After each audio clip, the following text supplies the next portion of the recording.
all of the pills you need, Adderall, all that stuff, they got you. Hello, lovely people. Welcome to Movie Time with A Garvin with an A. Yes, it's me again. So glad to see you, because of course you're glad to see me, right? Yes. We are 9 episodes in, so if you haven't seen the past 8 episodes, 1, what are you doing? 2, go and check those out. Drop some comments on how you felt about those movies. But we, of course, have another movie for y'all.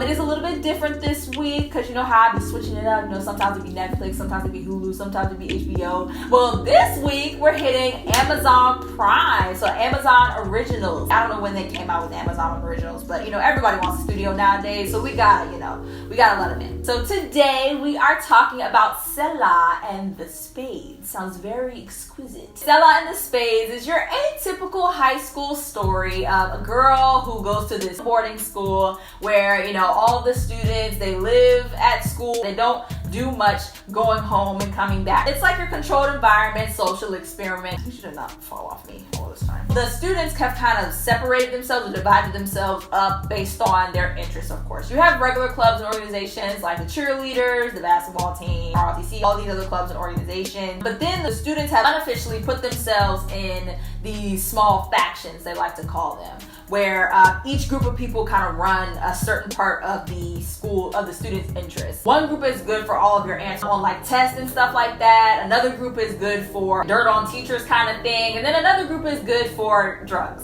which is, I guess, the most popular group on campus. Definitely a creative way to go about this story. And the main person that we're kind of focused and honed in on, of course, is Selah, who is the leader of the Spades, who they're best known for all of your drugs, alcohol, all of the pills you need, Adderall, all that stuff, they got you. Not that I've taken any of those drugs. Yeah. Of course, I want to start off with my actors. Amazing performances, absolutely amazing performances. Jarrell Jerome, you know him from When They See Us, where he played Corey Wise. This is a new role for him. It's definitely same age range, same, you know, age time and things like that. But definitely super cool to see him. Love him to pieces. He's an amazing actor in everything he does. And it's really interesting the kind of roles that he picks. Namely this one. He was also in Moonlight as well. So, some important things to know. Selah, she is, of course, the leader of the Spades. Her second in command is Maxie, who's played by Jarrell Jerome. She's tough as nails, knows exactly what she wants. She's slick with the mouth. She's on it every time. She's like, you're not about to catch me slipping. You're not about to catch me saying something out of character. You're not about to catch me saying something wrong. You're not about to catch me making no mistakes. I'm always on it. That's the attitude. And I love it. I love it. Absolutely love it. Because you can't, with people, especially, I don't know nothing about dealing drugs, but I assume you have to have a strong stance with it. I will say this, I do not encourage the use of drugs at all, unless they are doctor prescribed. Let's just be very clear. I do not at all subscribe to using drugs for anything, so definitely keep that, no.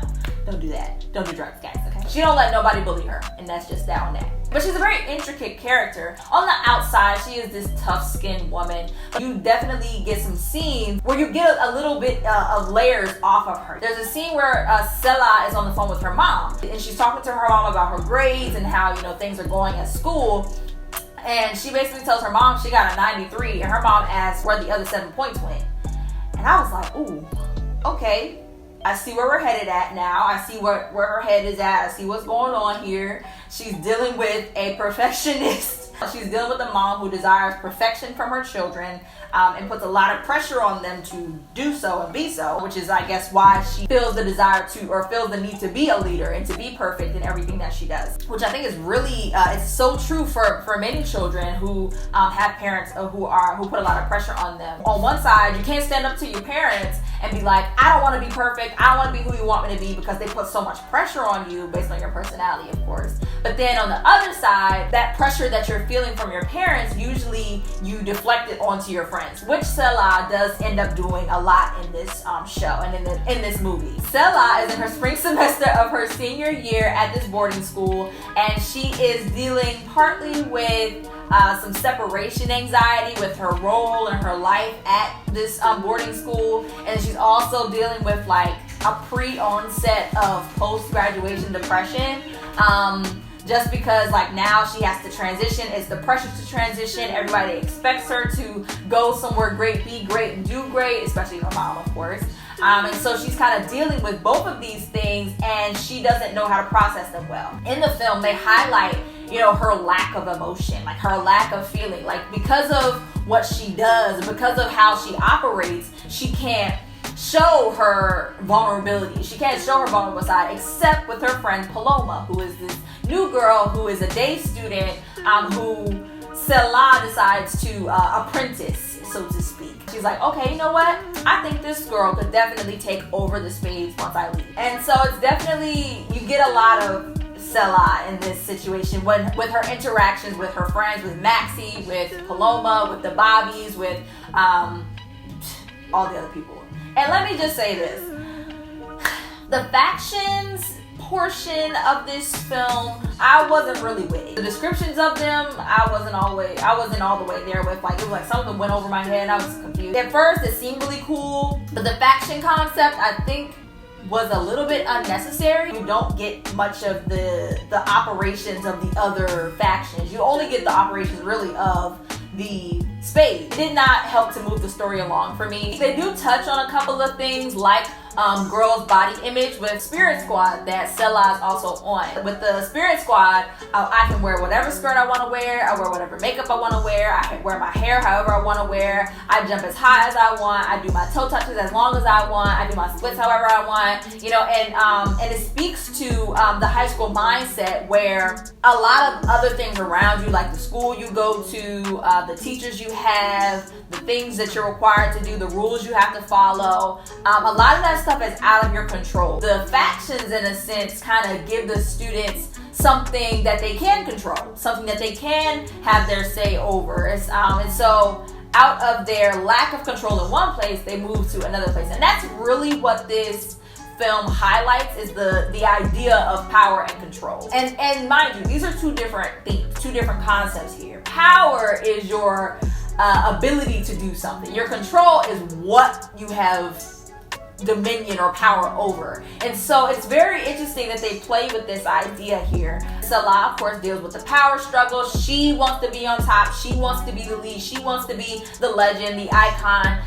And she doesn't really want anybody else to measure up to that. But she also is expected to have an heir to her throne, so to speak. And it's like that, those two things cannot work. She has no control over her life as it goes for after she leaves this boarding school. And then on the other side, her legacy is, so to speak, being tainted a little bit by this previous incident that happened in their sophomore year, which you do find out about in the film. So definitely look out for that. I think the way that they went about it, the cinematic elements that they have in there, just the way that they shot some scenes, the intentional decisions that they made cinematically, it's definitely second watch worthy. Not necessarily because I absolutely loved it, but because I know there's some things that I missed, and there's also, even as I process it as I'm making this, there are some things that I do want to go back and see. I did not like that Selah was the darkest skinned girl in the film. She was also kind of seen as this villain. I mean, that's at least how I processed it. I don't know what I would have preferred, but I definitely would not have preferred for her to be, you know, seen as this villainous person.